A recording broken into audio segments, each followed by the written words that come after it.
Geithner was on board at the Fed, the New York Fed, dealing with all these institutions. He didn't get it. And then we had this fellow who came up afterwards, Mr. Friedman.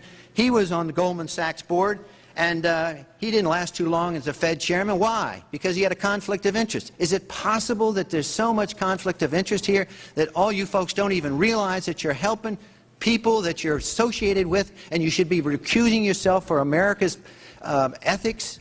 I behaved with the...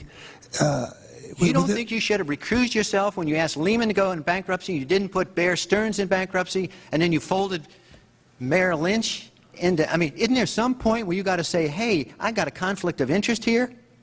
You don't feel any kind of scintilla of ethics on this thing at all? Totally. I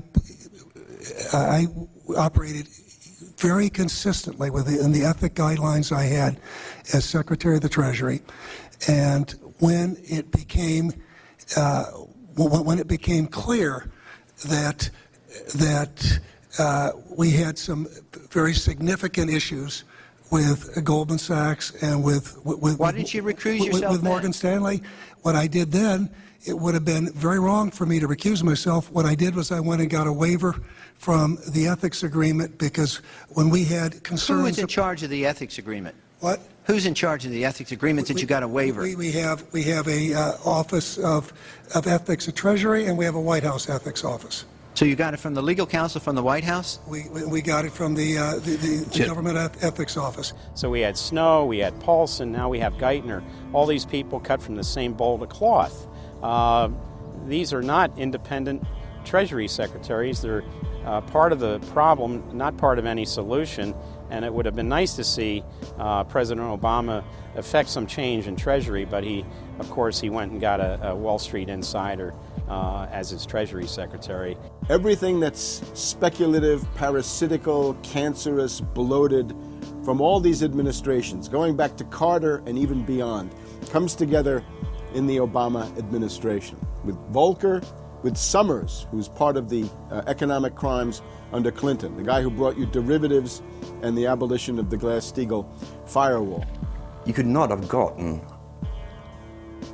a more perfect setup for a takeover from a previous government, the Bush regime, than the Obama regime.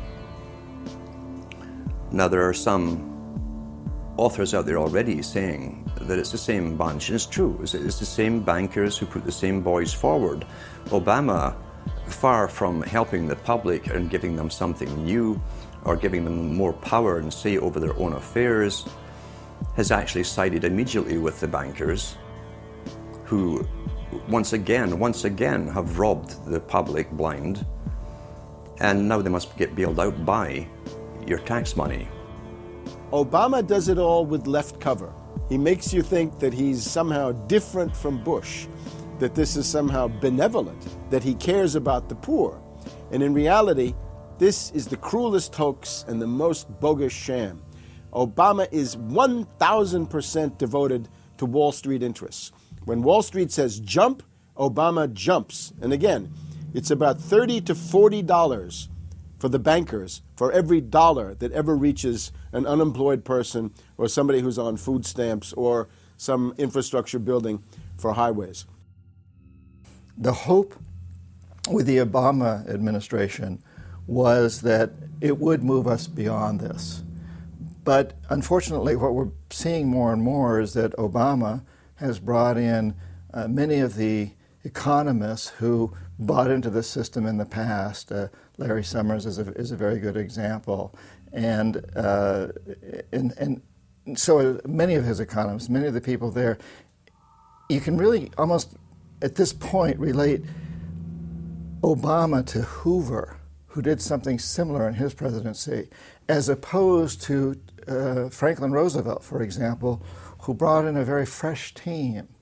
So the concern here now is that Obama's falling into this trap of bringing in the same people who put us in the position that we're in today, and other people who buy into the same theories that brought us here, this mutant form of capitalism. Presumably what most politicians want to come in is say, hey, the problems of the past, they're due to the old guy.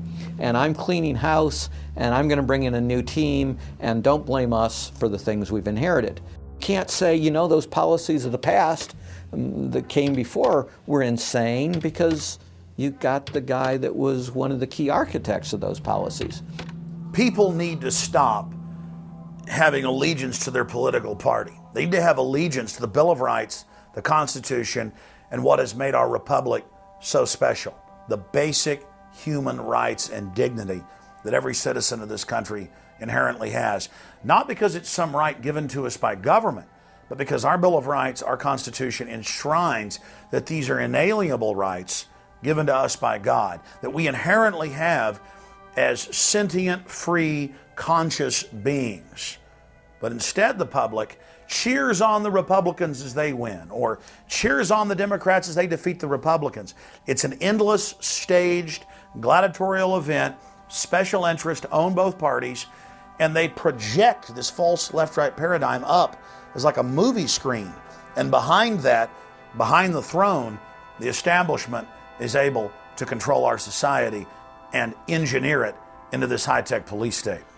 If you try to let the finance oligarchs who created the crisis turn around and say they're the doctors who are going to get you out of the crisis, they will dig you deeper and deeper into the bottomless abyss of world economic depression, financial collapse, and disintegration. The Democrats have really done more to destabilize the American economy and to help the big banks on Wall Street than the Republicans have done. I would imagine that the Republicans know a little bit more about finance and markets enough that when someone like Goldman Sachs asks the Congress to change laws as they did in the 90s to do away with position limits on the futures contracts, the Republicans would have said, no way, that's completely inconsistent with any notion of a fair market. But the Democrats, I have a feeling, are just not financially literate enough to say no. And I think that Goldman has very shrewdly positioned themselves with the Democrats, because the Democrats typically, like many NGOs that I've run into, they seem to have a complete inability to comprehend these issues of markets and finance and how it relates to social justice. So under the Democrats, we also saw the repeal of Glass-Steagall. Glass-Steagall said there's an inherent conflict of interest between the commercial banking side, which is the lending side, and the investment banking side, which is taking an ownership position. And we have to end this conflict of interest by separating these two entities. You can have investment banks and you can have commercial banks, but they have to be separate. Do you think that the repeal of Glass-Steagall was a tragic mistake? No, I don't think so. You could be a commercial bank like Chase Manhattan, or you could be an investment house like J.P. Morgan, or a bank like Bank of America, or an investment house like Merrill Lynch. But you couldn't be both. And as the 90s went on, the screaming hyenas of Wall Street were demanding that this prohibition, this regulation, be abolished. This was an illegal and inappropriate form of casino.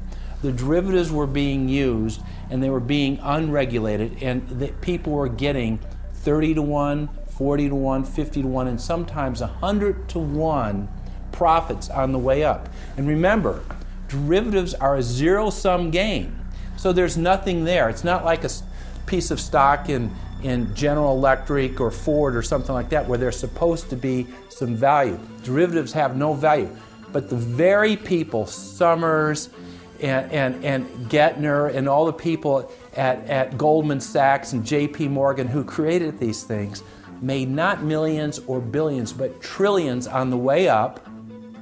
And now that these things are crashing, the very same folks are now put in charge of regulating these things and in charge of the bailout, and they are giving money to the very rascals that created this problem, took the profits. The problem cannot be fixed. And this is on Obama's watch right now. You have